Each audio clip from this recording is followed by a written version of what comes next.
আমার প্রিয় মা বোন দিদিদের জন্য অন্নপূর্ণা যোজনার গুরুত্বপূর্ণ আপডেট। অন্নপূর্ণা ভান্ডারে ৩,০০০ টাকা নিয়ে এবার সামনে এলো একের পর এক গুরুত্বপূর্ণ তথ্য। আগস্টের টাকা কবে থেকে আসছে, এরপর প্রতি মাসে কোন তারিখে টাকা ঢুকবে, আর সবচেয়ে বড় কথা আপনি পাবেন তো, নাকি কোনো কারণে আপনার টাকা আটকে যেতে পারে। কারা পাবেন আর কারা পাবেন না, চলুন আজ সবটা পরিষ্কার করে জেনে নিই। আগস্টের ৩,০০০ টাকা কবে আসবে? মা বোনেরা, আগামী ১৭ আগস্ট থেকে অন্নপূর্ণা ভান্ডারে তৃতীয় কিস্তির ৩,০০০ টাকা পাঠানো শুরু হবে। তবে মনে রাখবেন, ১৭ আগস্ট থেকেই সবার অ্যাকাউন্টে টাকা ঢুকে যাবে না। যাদের ভেরিফিকেশন সম্পূর্ণ হয়েছে এবং যোগ্য হিসেবে চিহ্নিত করা হয়েছে তাদের অ্যাকাউন্টে পর্যায়ক্রমে টাকা পাঠানো হবে। আর একবার ভেরিফিকেশন সম্পূর্ণ হয়ে যোগ্য হিসেবে চিহ্নিত হলে পরের মাস থেকে প্রতি মাসের দ্বিতীয় সপ্তাহে অর্থাৎ ১০ থেকে ১৫ তারিখের মধ্যে ৩,০০০ টাকা অ্যাকাউন্টে পাঠানোর কথা জানানো হয়েছে। ভেরিফিকেশন কেন করা হলো?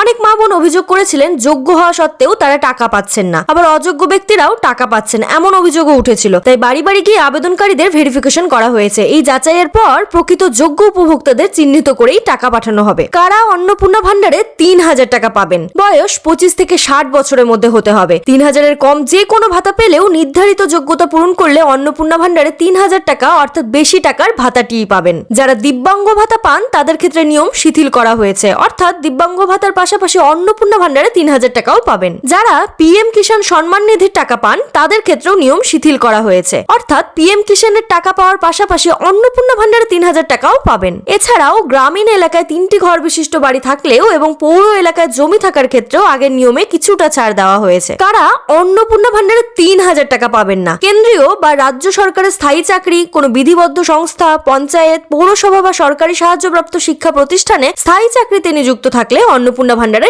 টাকা পাবেন না। যারা সরকারি চাকরি থেকে পেনশন পান তারাও পাবেন না। যে মহিলা নিজে মাসে ১০,০০০ টাকা এর বেশি আয় করেন তাকে প্রাথমিকভাবে অন্নপূর্ণা ভান্ডারের জন্য বিবেচনা করা হবে না। পরিবারের কেউ আয়কর প্রদান করলে, অর্থাৎ পরিবারের বার্ষিক আয় ১২ লক্ষ টাকার বেশি হলে সেই পরিবার অন্নপূর্ণা ভান্ডারে আওতায় আসবে না। বয়স ২৫ বছরের কম অথবা ৬০ বছরের বেশি হলে অন্নপূর্ণা ভান্ডারে টাকা পাওয়া যাবে না। সরকারি ভেরিফিকেশনে অযোগ্য হিসেবে চিহ্নিত হলে ৩,০০০ টাকা পাওয়া যাবে না। মা বোনেরা, আপনারা কমেন্টে অবশ্যই জানান অন্নপূর্ণা ভান্ডারের টাকা আপনি একবার পেয়েছেন, দুবার পেয়েছেন, নাকি এখনো একবারও পাননি, আর কোন মাসে আবেদন করেছিলেন সেটাও সঙ্গে লিখে জানান। আপনাদের দেওয়া এই তথ্যের মাধ্যমে অন্য মা বোনেরাও বুঝতে পারবেন কে কোন মাসে আবেদন করেছেন, কে কতবার টাকা পেয়েছেন এবং কারা এখনো অপেক্ষায় রয়েছেন। তাই নিজের অভিজ্ঞতাটা কমেন্টে জানিয়ে অন্য মা বোনদেরও সাহায্য করুন। অনেক অজানা তথ্য আমাদের অজানাই থেকে যায়, তাই নতুন নতুন তথ্য জানতে এখনই লাইক, ফলো, সাবস্ক্রাইব করে পাশে থাকুন। ধন্যবাদ সকলকে।